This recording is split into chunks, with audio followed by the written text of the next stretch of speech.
and for the last 8 years, I'm working full-time as a chess coach.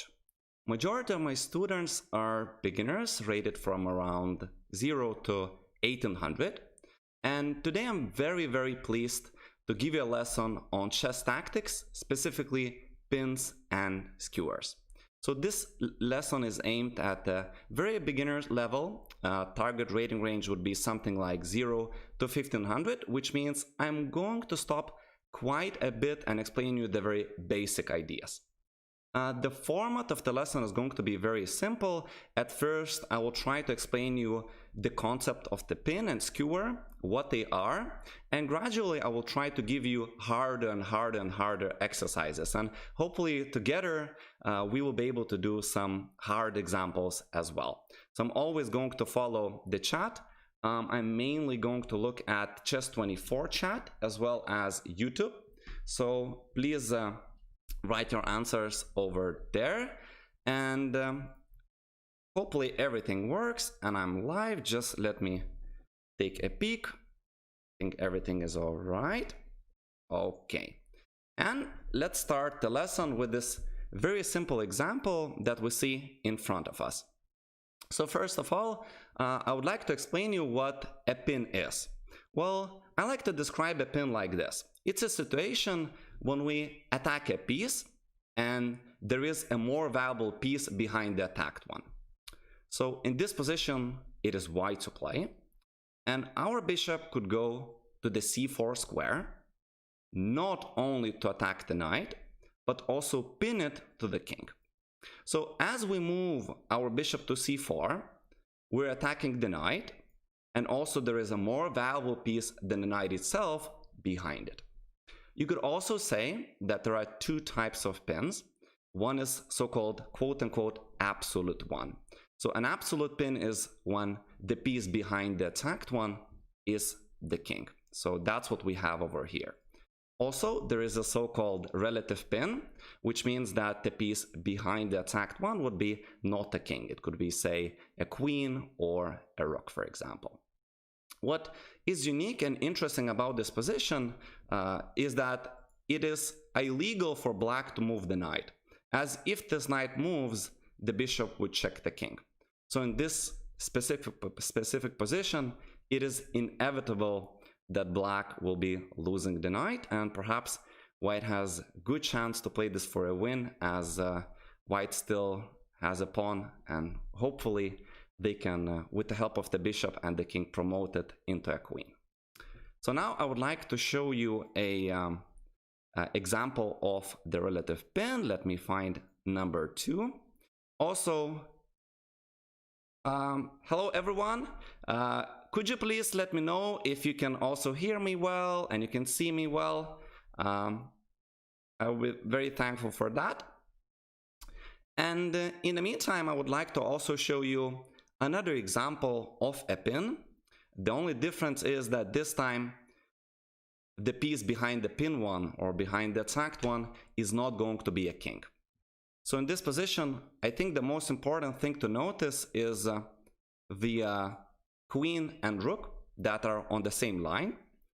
And if we place our bishop from d2 to the c3 square, we would be pinning the rook of opponents to the queen. Now, what difference does it make? Because it's a relative type of pin. Well, this time for black, it's not illegal to move the rook away. But that wouldn't be a good idea, because white will be able to capture the black's queen. So for instance, if the rook runs away, so for example, the e7 square, the point of the pin is that we capture that more valuable piece that was behind it. And also, the rook is under attack, which is more valuable than the bishop itself. So if, say, black unpins themselves with a move like queen e7, white would be able to just take the rook, and that's a good exchange for white, as the bishop on average is worth 3 points, and the rook is worth 5. So white is getting better off of this trade. Let me see if... all right, so crystal clear. Thank you very much. I hope we're gonna have a great lesson today. I will need your help. I have a lot of good exercises, and I will need your help to solve them. So let's start with very simple examples, and gradually we're gonna build the level. So it's going to be easy, then a little bit harder, until we do very hard on the pins, and then we're going to jump to the skewers. So here is the question. In this position, it is white to play, and white can win the black's queen. The bait for the pins are usually two pieces on the same line of high value, or at least one of them is high value. And so I need the chat to help me and find what is the move to rook e1. And yes, I see some of my ex-students even in the chat. Hello to everyone, hello to Aditya, hello to Yashas. And of course, I remember all of my students that I was working with throughout these 8 years. I remember all of them actually. Thank you so much. And I see chat is screaming rook e1 at me. Very good. I can see that you're active, and what more can a chess coach want from the student? So perhaps let me explain this to those who don't see the point of rook e1. Why would white be going here? Well, as you can see from here, rook is attacking the queen, and the rook itself is also guarded by the queen on d1. So why cannot queen of blacks run away? Well, because there is a king behind it, and that's the point of the pin. You can also call this an absolute pin, and so black has a hard choice. They could either take the rook, and then white is better off because queen is more valuable than the rook itself, or they could just do a random move, and then the next, say queen e7 or something like that, or move the king away, and then white would be able to take the queen. Couple more simpler examples.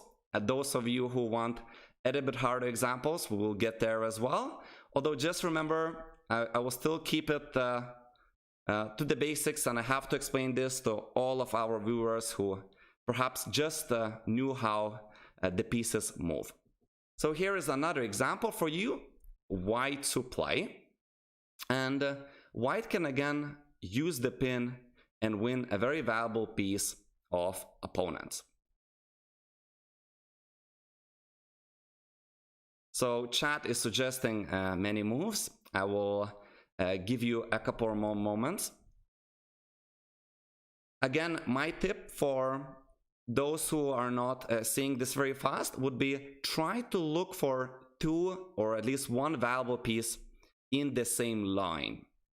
And this is usually the bait to achieve a pin.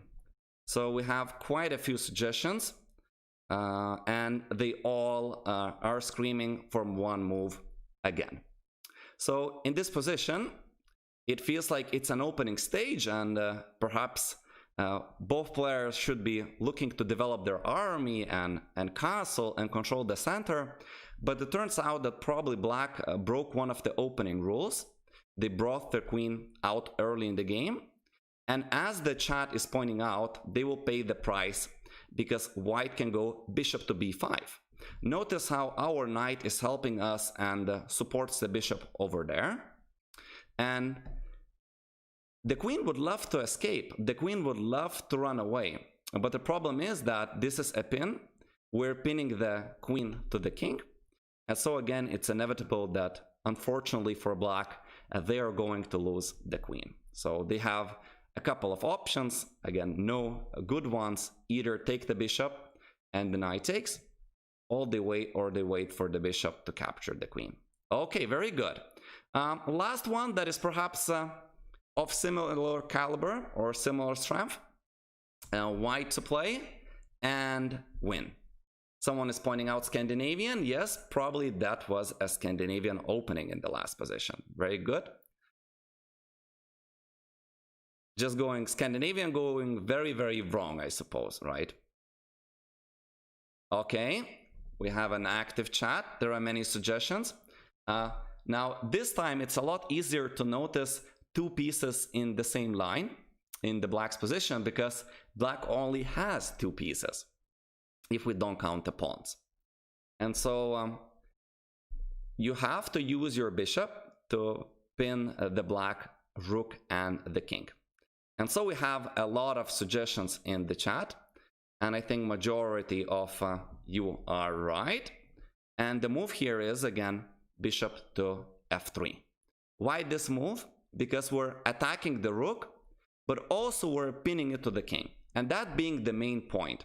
If, say, the black's king was on any other square, for example, if the position was looking a bit differently, like just imagine that we have a pawn on h3 and king on b8, bishop f3 wouldn't win the rook because that wouldn't be a pin.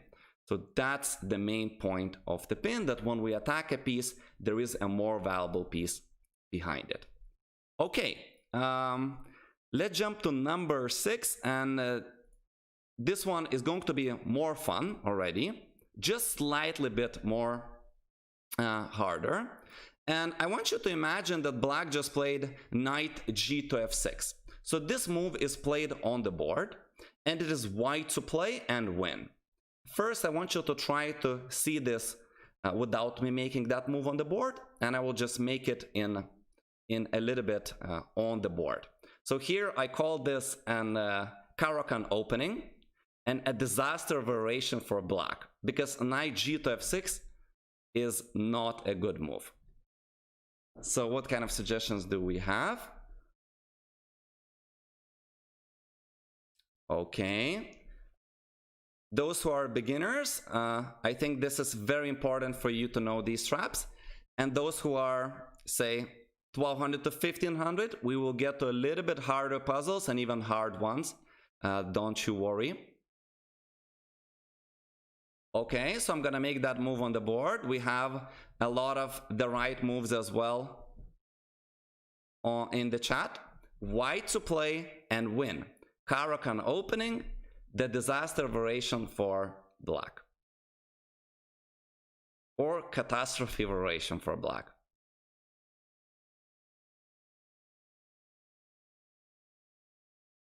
And so I think that some of you already see that. What does black want with this move, first of all? Why would he play that? I think that black just wants to develop a piece, challenge the white's knight that is very active in the center, and their idea is that now after white takes the knight, black can beautifully put a substitute knight for that. And so it's actually a smother mate, that's how it's called, possible over here. If you see this for the first time, it looks insanely beautiful, at least in my opinion, and it is a checkmate on the board. Why black is not able to take on d6? Well, as you can see, the white's queen is spinning that pawn. So if we were to take the knight on d6 with the pawn, black would expose their own king. And right now, I don't know what this king is telling, but look, it's surrounded by all of these black's pieces, and they're not helping in any way. Actually, most of you are right in the chat. This is called a smother mate, and white has a checkmate very early in the game. Let's practice this kind of idea in one more example. So I'm going to flip the board here, and this is called the Budapest opening, and a disaster variation for white. White thinks that they can take the bishop absolutely for free, and so white is a piece up. And now you as black have to prove that that was a bishop that white shouldn't take. So black to play and again achieve a very similar idea. Someone is mentioning that the great grandmaster from Estonia, Paul Keres, checkmated someone like that. I know myself that there is also a titled international player who have lost a game like this. Many suggestions, similar idea, black to play, and again make use of the pin somehow. And so I can see that there are lots of correct moves in the chat. So the black's knight is going to the d3 square, and this is going to be a check. And also it is a checkmate because white is not able to take the black's knight due to the same absolute pin that exists on the e file. So again, taking for white the knight is illegal. As you can see, the king of whites will be exposed to the black's queen. Okie dokie.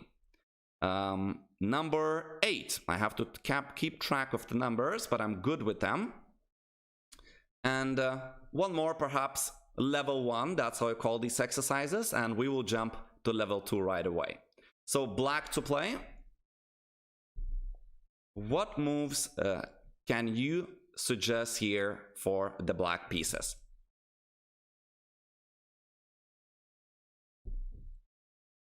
So black to play. We have the first suggestions. And so here the pin already exists on the board. The black's queen is pinning the rook. However, the black's queen cannot take the rook because the king, at least for now, is protecting that. So what do we have to do as black? Like many people in the chat are suggesting, when we have something pinned, we always have to consider applying pressure on that pinned piece. What does apply pressure mean? It means putting more attackers on that piece. So here, black is able to play rook e8. Many of you solved it correctly. And unfortunately for white, none of the white's pieces can actually help protect the rook. Like the queen also cannot help and protect the rook. And so regardless pretty much of what white is going to play next, we as black are taking the rook next move. And so we had a pin that already existed and we're applying more pressure on it. And this time white is not able to defend that. Next move we take the rook and we obtain a winning material advantage. Okie dokie. Let's jump to something that is a bit harder. Let me flip the board. Okay. And here it is, white to play. And already you can win material in a couple of moves. A couple might mean 2, might mean 3, but we just don't win material on the very first move. So white to play and achieve a force and sequence of moves, after which white will gain the material. And the main concept is still a pin that will play the major role in the position. Thank you for the kind words, friends. Thank you. I appreciate that you enjoyed the stream. I will do my best to present everything as good as I can, and we will also see very, very beautiful examples later that are really tough. Even if you rate it quite high, you will find it hard. So we have a lot of suggestions. Before we look at the right answer, I would want just to ask, why is bishop f2 not winning? In the last position, we applied pressure on the pin piece. Here it seems that the knight is pinned, and so maybe we can apply the pressure on that pin knight and just win it this way. So chat, please help me. Why is that not winning for white? What would black play? Yes, and the problem is for white that the knight could go to say e6 or the c6 square and retreat in a way that they're still protecting the rook. So here the knight is no longer attacked, it's actually even protected, safe spot for the knight. And as we take the rook on d8, black is going to be able to recapture. Very good. And as some of you have heard, might be from other chess coaches, might be from the previous streams, we always start any exercise by looking at the most forcing moves, which are chess capture threats. And so the first move to consider in that position would be rook d4. I know it doesn't look good by the first impression, but we don't judge the book by the first impression, by the cover. And so we don't judge the move by the first impression as well. And here, like chat pointed out and helped me here, after rook takes and rook takes, we have a beautiful pin that pins the rook to the opponent's king, and it's inevitable that white is going to win the rook and be a piece up, and hopefully gonna manage to convert this into a win. Okay, most of you were correct. Now this one, it is white to play, and And here I even would like to give you a list of so-called candidate moves. Some coaches like to use this list of candidate moves, others describe it differently. These are the moves that we consider. Those are the moves that are worth of consideration. So on the starting position, we have a couple of moves that we can consider. Bishop takes c6, rook takes c6, and b5. And you have to find the correct order and sequence of moves that will allow white to be material up. So let's see if you can figure this one out. Oh, this time finally we have many different suggestions. I like it. In the previous ones, most of you were correct and very fast. We have many different options. We also have the correct answer as well. All right, so again, the main theme is the pin. So we have bishop c6 as a candidate move. We have rook takes c6 sacrificing an exchange. And we have b5. So we have a couple of opinions in the chat. I think it is important to look at all of them. Some of you are correct, maybe around a half. And first, let's look at the non-correct moves. So if we play b5, what is black going to play? Well, again, we can create a list of candidate moves for black, and I think that the most logical move would be for black to be taking the bishop on g2. So after this move, we cannot even take the bishop because we would lose the rook. So after bishop g2, white is forced perhaps to take the rook on c7 with a check, and then the king would take, and then bishop takes g2, and no material has been gained. In fact, black's king here is much closer to the pawn, so that could be pretty dangerous, and white might be losing that game. What about bishop takes c6? Well, then rook takes, and there is no pin. Perhaps rook takes c6, king c6, and again we reach a very similar endgame. And I congratulate those of you who saw the correct move. Again, we don't judge the book by the cover, so we don't judge the move by the first impression. Rook takes c6 does sacrifice the so-called exchange, or the rook for the minor piece, temporarily. But then the point is that we have this pin on the board. So the bishop is pinning the rook, and the rook cannot run away.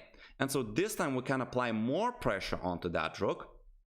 And after captures, the bishop will be able to eat and take the rook, and white is going to be a piece up. So for example, let's just say black unpins themselves, and bishop takes c6 would follow. Please notice that the rook again cannot run away because there is a king behind it.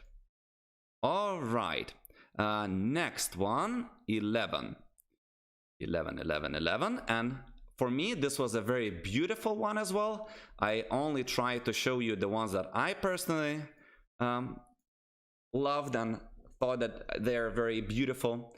So it's black to play and win somehow, when win means obtain material advantage. And the main theme of the tactic is a pin. This stream will later, yes, be added to YouTube, and everyone who is late to the stream will be able to watch it again.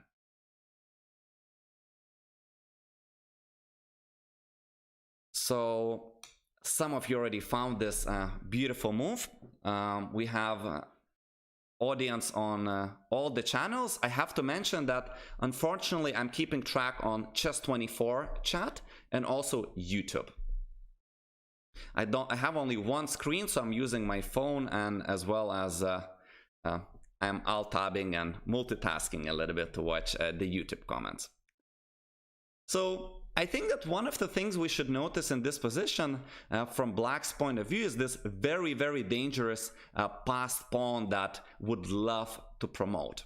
Unfortunately for us, the white's bishop is for now covering that pretty well. And so after any move like f5, white can just comfortably sit on c2 with the bishop, and the pawn doesn't move.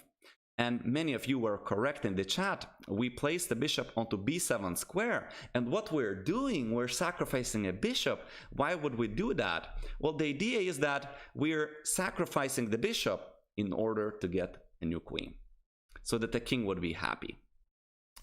My students that are very little, they're 6 and 7 year old, they like to tell me that a king without a queen is only a prince, according to them. So that's how they describe it. So after they take our bishop, say bishop takes b7, c2, and there is no way white can prevent us from making that new queen on c1. And if they don't react to our bishop takes b7, bishop b7 move, say they're guarding the bishop which was under attack, then we already are able to remove it and again achieve same idea. The king is just too slow, we're making a new queen, and prince perhaps becomes the king. So okay, 12th. Where is number 12? 12, 12. Don't hide from us here. So this one is an opening stage. I don't think it's very hard, but a lot of the people miss it. I have no idea but why, but a lot of people miss this tactic. I feel like maybe the pattern is maybe more rare than the other ones, or there are less puzzles on this one. So it is white to play and achieve a material advantage with the theme of a pin somehow. So white to play. Yeah, I found that example on the prince and king as well very cute, I would say. All children in general, when you work with them, they're very cute, right? And they have this imagination that perhaps none of us adults have. So we have quite a few suggestions. I assume that some of you wanted to make a queen move, but maybe meant the knight move. And in this position, it's a little bit more rare, but knight can actually capture on d5. What? Why? Well, you see that after black captures back, there is this bishop on c8 that is hanging. And there are a couple of openings that you could get similar pattern from. I know that there is similar pattern Caro-Kann, also the Grunfeld defense. Not same position, but very similar pattern. By the way, how would you describe a chess pattern? You can hear it all the time. I like to say that a chess pattern or tactic pattern is a placement of the pieces that allow a tactic. So here we have many irrelevant pieces that not participate in the tactic itself. And so knight takes d5 is possible because the bishop on c8 is not guarded by any of the pieces. And here it looks like almost a checkmate. Welcome everyone. Thank you for saying hi to me. Welcome, please participate. Enjoy the puzzles. And here after black plays queen d8, we can simply take on b7 and the rook is hanging. And I guess it would be even more beautiful if after knight takes d5, black would play queen to e6 and knight c7 would be a double attack or the so-called fork. So again, knight takes d5 achieves a material advantage because there is a pin on the c file. Okay, let's get to even harder ones. Number 13. I want to do number 14. And then after we do the pins, we will jump to skewers as well. And we're going to start with the very easiest one and then make it harder. So this one is white to play. Unfortunately, I was very greedy and I gave you a few pieces compared to black.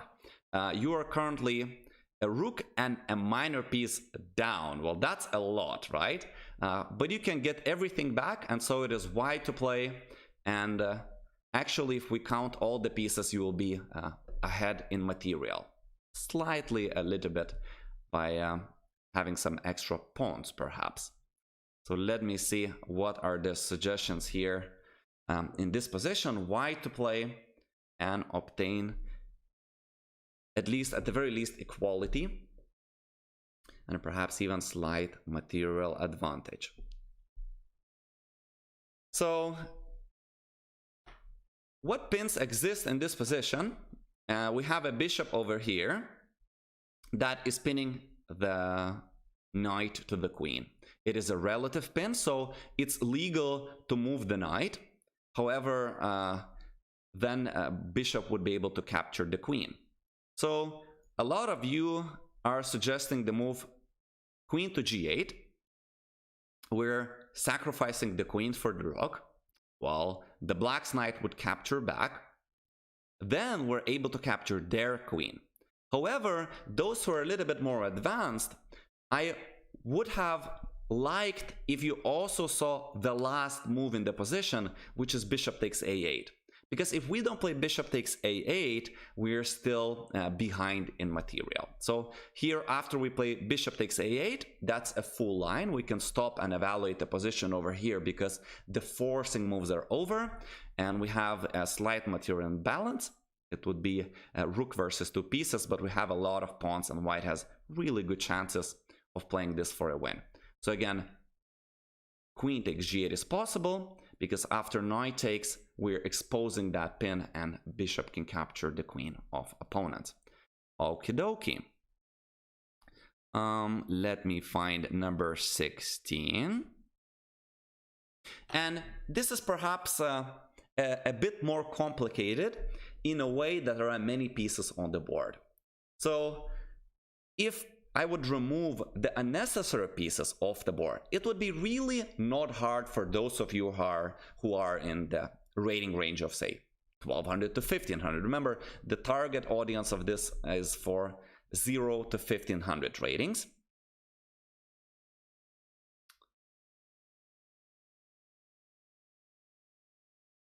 So white to play, and here obtain a material advantage or even a checkmate. That's what a win means in the puzzles. White to play and win means white to play and achieve a force and sequence of moves to win material, like pieces, or achieve a checkmate. I'm really waiting for you to tell me something on this one. So those of you who say K probably mean N. I know that the word knight starts with the K, but I think in the chess notation we use the letter N because the K is used for the king. We have even the correct line in the chat. Super happy about that. I'm so happy that many of you are very active. We even have some nice suggestions on this position. And so it is very hard because there are many pieces on the board, but there is a pin which we could take advantage of, and the pin is done by the bishop on c4. We're pinning the pawn to the king, which means that indirectly, if we could open it up, the queen would love to capture that juicy g6 pawn. So as many of you are saying in the chat, white can temporarily sacrifice the knight on f6 with the idea of opening the queen so that we could capture on the g6 square. So knight f6, well, if they don't accept, we take the queen, as this is a fork on the king and queen, also known as the royal fork. And after the black's bishop take our knight, we are finally able to achieve a beautiful checkmate in 2. So queen to g6, and black is unable to take our queen due to this pin. And after the king moves to the right, the only square that they can go to, we achieve a checkmate on the g7 square. Also in this position, perhaps it's possible to have bishop g7, which doesn't change anything in the position, and life is beautiful for white. I'm very proud of you who solved this correctly, and those who did not, well, that's a good lesson. I feel like this was a very good example. And now it's the dessert. I have even harder ones, but I would say that this is level 3 already. We have done level 1 and 2 according to what I planned for this lesson. And perhaps we will do, if we have time at the end, some more harder pins, but I would love to leave some time for basic level 1 skewers, level 2 skewers, and then even harder ones. But for now, let's just try doing this one. It's black to play a forcing sequence of moves that takes more than 3 moves, maybe 4 or 5, and after that black is winning the material. So please enjoy this one, a force and sequence of moves, and black will be able to win the material. So let us see if any of you are going to be able to solve this. The theme still is going to be a pin at some point, whether it would be the start, the middle, or the end of the line.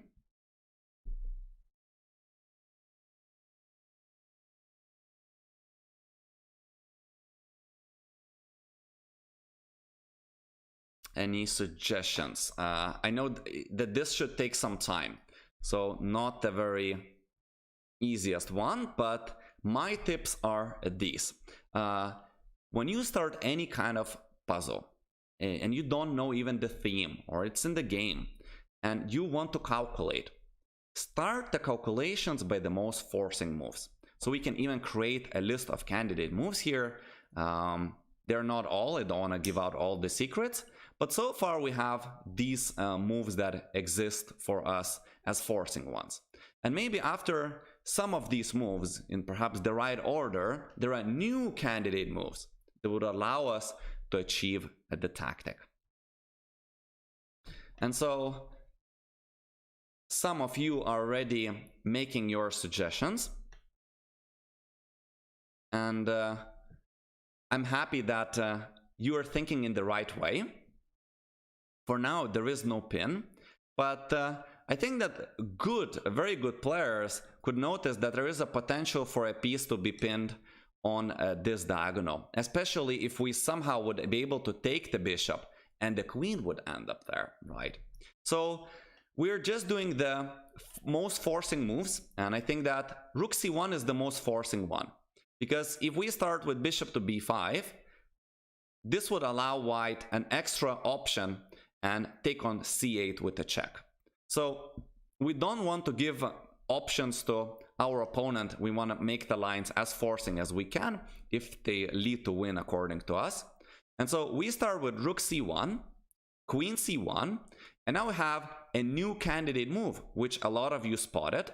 We could play 2 moves that are winning over here, but knight b3 becomes possible because it's going to be a fork on the opponent's queen and the bishop. We could also start perhaps with the move bishop to b5, as this is forcing and pretty much white will have to recapture. So here goes the line. We're capturing on the b5. So far, where's the win? We don't see it. Bishop takes b5. Okay, it was all forced if you noticed so far. Okay, knight b3. Now, the queen must move in a way that she would defend the bishop on d4. Now, after the queen moves somewhere, let's just say queen d1, what is the most forcing move in this position again? Well, we might take on d4. Pretty much that's the only capture that we currently have. Also, we have a capture, of course, on a4. I can see that, but there is no follow-up to that. So knight takes d4, queen takes d4, and now those of you who are beginners and they're watching this video on YouTube, you can pause the video and find the pin that wins for black. And so the move is bishop to c5, we achieve the pin, and black is able to win the white's queen. Very forcing, long line. I'm super proud of those who actually managed to find this. This wasn't easy. So now it's number 17. Okay, let me scroll through the examples. And I would like to introduce you to the pins. So again, the way I always like to work with my students, first I explain you the concept itself. We're going to look at the very easiest examples, and then we're gradually going to build on that knowledge and go with the hard and harder examples. So what is a skewer? I like to refer to them as a reversed pin. So in the pin, remember, we attack a piece and the more valuable piece is behind it. Now in a skewer, we attack something, like the king is here, and the more valuable piece is directly under attack, and the less valuable piece, the queen in this case, is behind it. You could also say that skewers could be absolute when the king is directly under attack, and you could say that there is a relative pin when not the king, but say queen, rook, bishop, knight is the first one under attack. So white in this case would be winning the queen, as the king is in check and has to move to the right or left, and after that happens, we can take the queen. Let me also show an example of the relative skewer before we jump to the exercises. So here we notice two pieces in the same line for black, and we're able to skewer them by placing our bishop onto f3 square. So here white would be playing bishop to f3. The queen is directly under attack and needs to run away, and once she does that, we can take the rook behind it. So bishop takes b7, queen b7, and white just want to exchange. They can continue to play this game with a material advantage. So now exercises. Let's start with something simple. Black to play and win material. And I'm looking at the chat.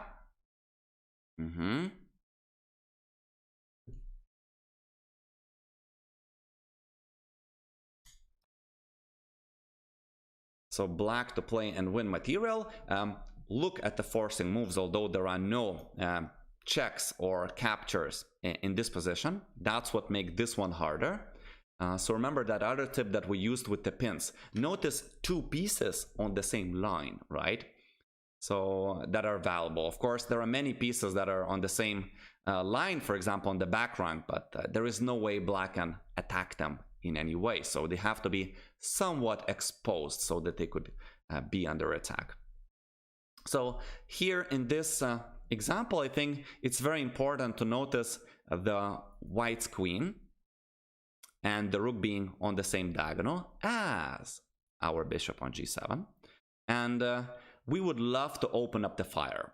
Now, a move with the knight somewhere else, like for example, okay, that's a terrible thing to do, but let's imagine knight g8, would not work because our bishop would not be guarded. So in order for this to work, we have to move the knight in a way that we would be still maintaining the defense of on the bishop on g7. And so the knight could move to h5. The knight then defends the bishop, which is skewering right now the white's queen and rook, and it's inevitable that black will be winning the material. So I think that white does not want to lose the queen and make their king a prince, as the youngsters say that I work with. And here black can take the rook on a1 and obtain a winning material advantage. Little by little, we're again increasing the level with the puzzles. Don't worry, those who want a little bit more challenge. And I will do the best to explain even the tougher ones to the more beginner students. So black to play and achieve again a skewer that would win material for a black.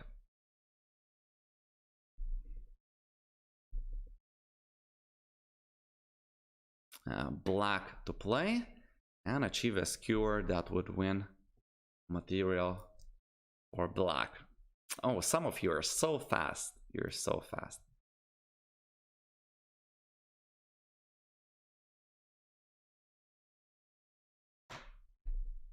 So we have a couple of suggestions already, and I think that most of the people, they're screaming the right move at me. So I probably must show it now to the audience. And before I just show you the correct move, I just want to show you one that I find common error for the very, very beginner level. And that would be the move queen e8. So it feels like queen on e8 would skewer the bishop and queen. But I have to say that not only this move is not good because there is queen f6 now and it ends in a disaster, but from a very basic standpoint, we rarely attack the queens with the queens to win them. We rarely attack knights with the knights to win them, bishops with the bishops to win them. It's possible if a piece is pinned, and there are many exceptions. But usually, in order to attack a piece, we need to attack it with less valuable piece. So as many of you pointed out, the correct move in this position would be rook to e8, and we're skewering the opponent's queen and the bishop. We put the rook on e8, the rook is guarded, all is okay with it. We attack the queen and the bishop behind it. So if this time queen goes to f6, we're always able just to exchange the queens and win the rook, the bishop on the e3 square. Also, you can notice that there is no way for the queen to retreat in a way that is legal, and she would defend the bishop on d2. If you want to make illegal moves, maybe if the queen could teleport to d2, that would save the day perhaps for the white color. Okay, let's get to harder ones, little by little. Okay, where is number 24? Here it is. With this one I like a lot because it's a mix of a pin and skewer, right on the topic of ours today. Black to play and win the material.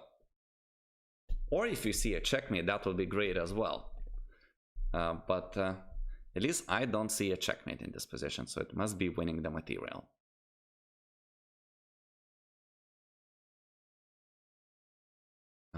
We have suggestions that are different. I love when there are a couple of options in the chat.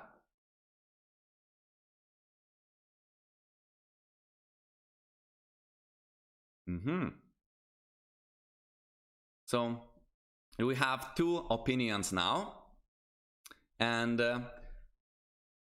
opinions are these: rook takes c4 or rook to c8.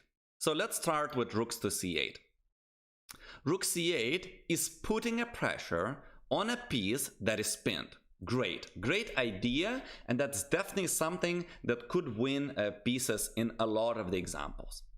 Unfortunately, over here, white is able to step out with the king, which would allow the white's rook to defend the bishop on c4, and so here black is unable to win the bishop as it is attacked twice and defended twice.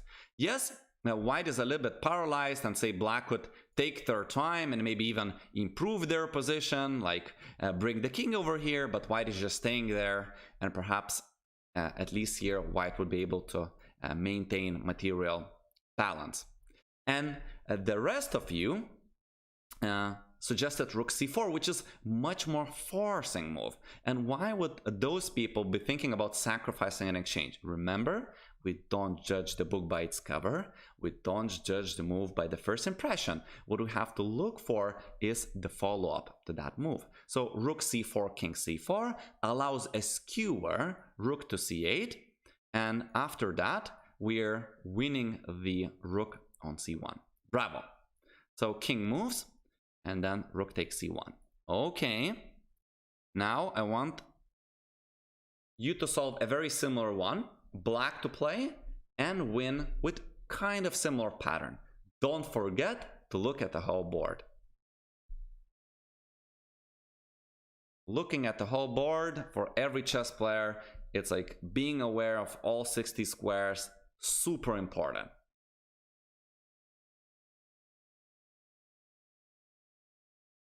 We have suggestions in the chat already. Very good. I'm so happy, guys, that you're so active today.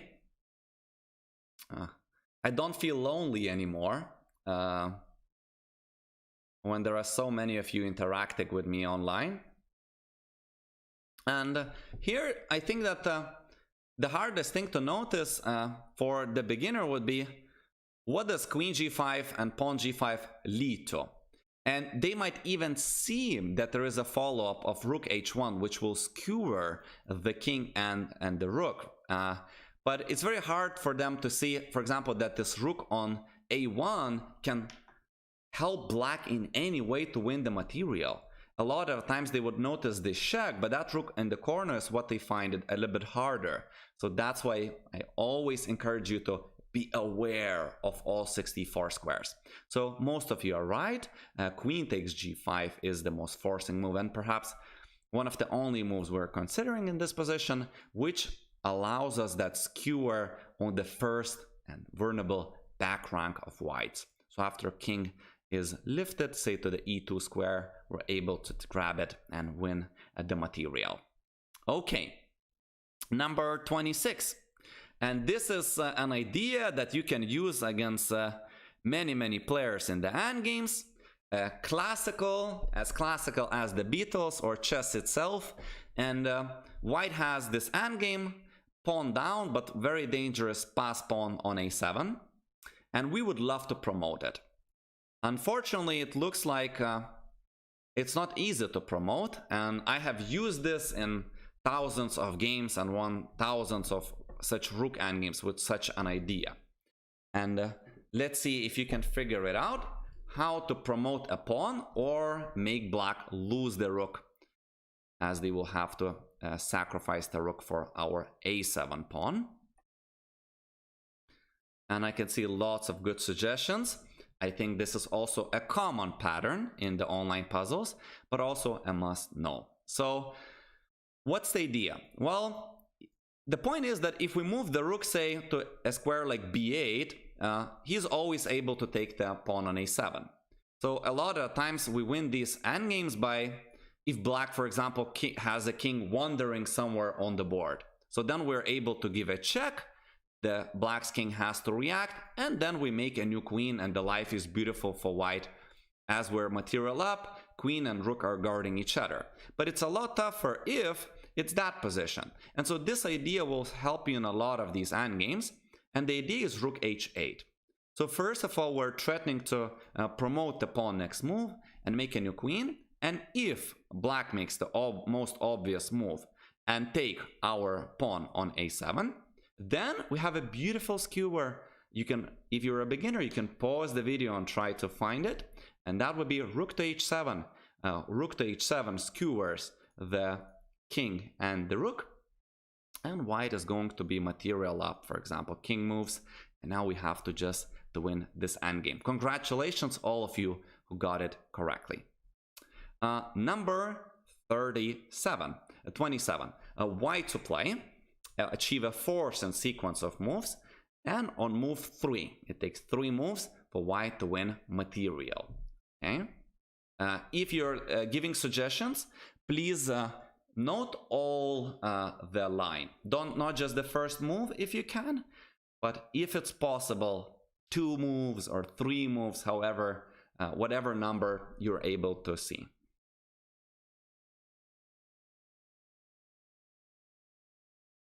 So as always, look at the whole board. You have to notice all 64 squares. You also have to consider the most forcing moves first. So any other move than check in this position would be something we consider the later, right? And many of those are just out of consideration. With we chess players, we would not consider at first moves like queen b7 or queen e7. No. First, the most forcing ones. And so we already have some of the suggestions in the chat, and I think that the most forcing move in that position, and the first one, would be to consider queen to f8. That leaves black with only one option of moving to f6. And here, a lot of you might be looking for a checkmate, and yes, it is possible to continue the attack with the rook checks. Very good. However, in that position, I would love you to find a skewer that is possible for white and wins the game on the spot by winning huge material. As if you go for rook b6, yes, as long as you're giving checks, it's okay. But if you make a mistake in one of those lines and you let the black king escape, you might not just be winning it.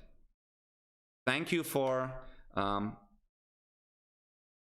yes, thank you for some of you made that rook b6, which is also a great move. And I see that the same people are actually screaming queen h8 at me.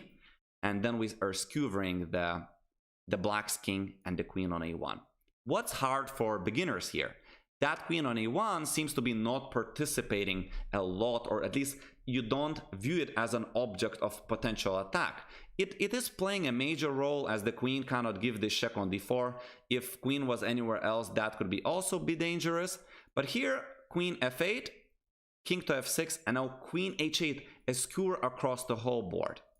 And white is just winning the material. And I think that in a practical game, this one you cannot lose, right? Whereas rook b6, it's still winning, but if you let the king escape and you make one wrong check somewhere, you might end up not winning the game. So yes, it is winning, alternative solution, but perhaps just takes a little bit more risk. So now, again, let's increase the level. And maybe I want to give you something like this. White to play. And again, achieve a forced sequence of moves to win material. And please notice the whole board. And look at the most forcing moves first. Don't judge the book by its cover. Don't judge the move by the first impression.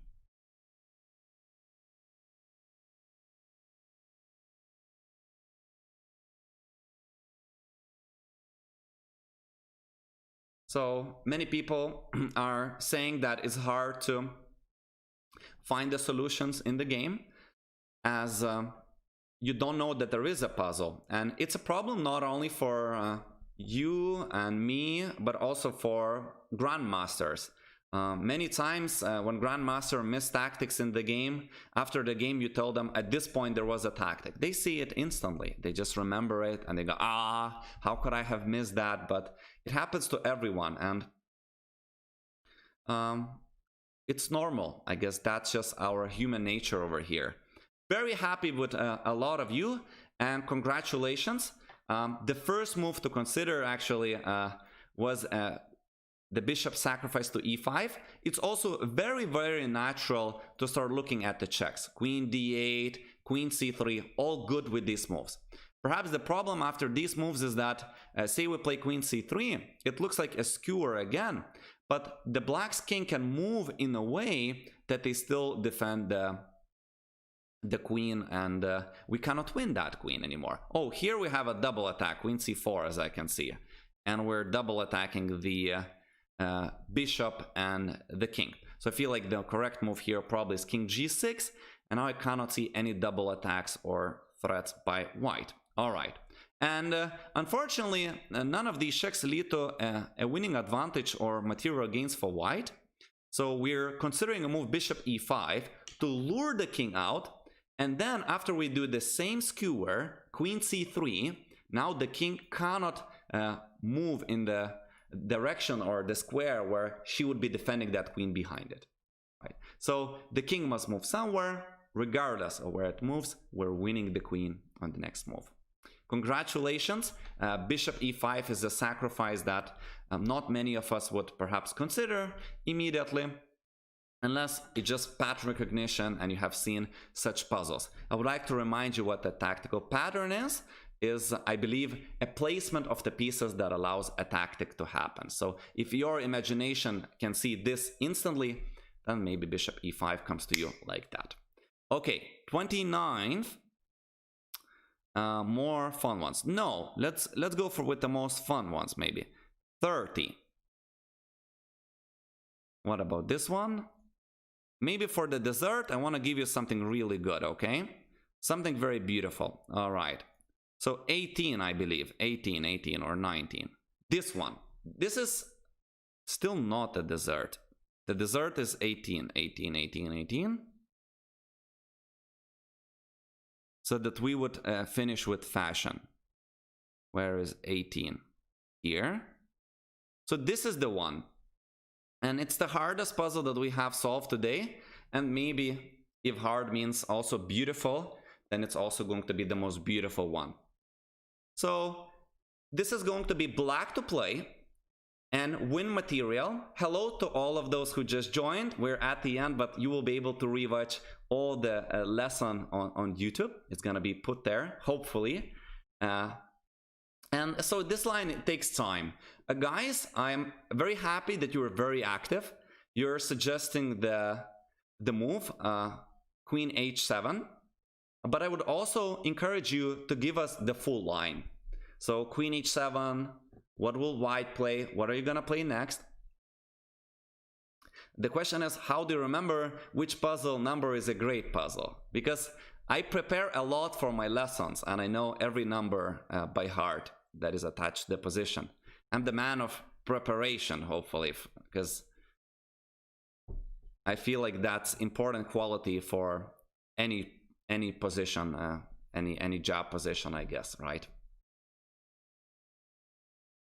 Right, so we have Queen h7 as a suggestion. Very interesting. Then white plays Rook h3, and you're pinning your own queen to the king.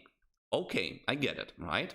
So now, after Queen h7 and Rook h3, you're suggesting Rook to d1. Good suggestion. So now, white pretty much has to play King h2. So now what? Guys, help us out. Some of you have the right move in the chat.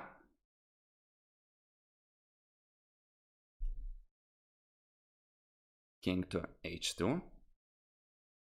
Yeah, and I'm waiting for the black's move here. Some of you see it. Oh my god. To me, this was a move that is worth a double exclamation mark. So I would give it not one exclamation mark, but two.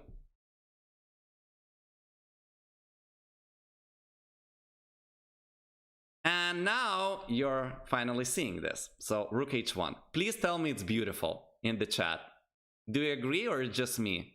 The whole combination, I believe, because we're pinning our own queen and now we're giving up the rook. So what's the point of giving up this rook? First of all, what happens if they take? Well, remember that saying, you have to look at the whole board. This bishop that seemed to not playing at all now plays the major role. The pawn is pinned, and so the rook on h3 could be taken for free. So here we can follow that up with rook takes h3. And after king moves, we have a checkmate on g2. Now, I have a question for you. After king g3, there is a checkmate in 2. Let's see who can spot checkmate in 2 fastest.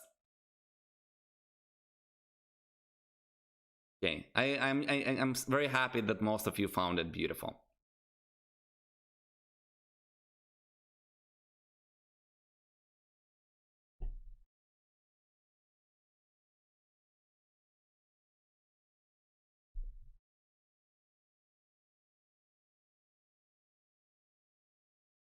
So queen takes h3 is one suggestion. Rook h3, queen h4. There is a checkmate in 2. Rook takes h3 is a mate in 3. Hey, we have queen h4. The first one was, I believe, I'm sorry if someone else said it first, but okay, there are many people that already see that. Hello to everyone who just joined. We're at the end, but don't worry, you should be able to review the stream on YouTube, where it's gonna be uploaded. So rook h3 also wins. So I believe this should be a checkmate in 3. All right, guys. If I'm not mistaken, that's pretty much forced. But where I would like to stop is on mate in 2. So here we're giving up our queen because, well, the king has pretty much no squares to run to, and they must take. And after they take, we have this maybe weirdly looking, but it counts as a checkmate, and king is in the box. So with this beautiful example, then we can end the lesson. You can hire me as your chess coach on coachchess.com. That's where I'm at. You can also probably know me and see some lessons on my YouTube channel. You can find it labeled as Kestony. That's my name, and that's the title of my YouTube channel. I hope, guys, that you really enjoyed the lesson. I really tried my best. Sorry that we didn't get to look at all of the examples, but time flies fast. And those of you who just joined, they can always look at this stream on Chess24 YouTube channel. And I'm going to say goodbye. Stay healthy, my friends, and keep loving the game. Thank you very much for watching.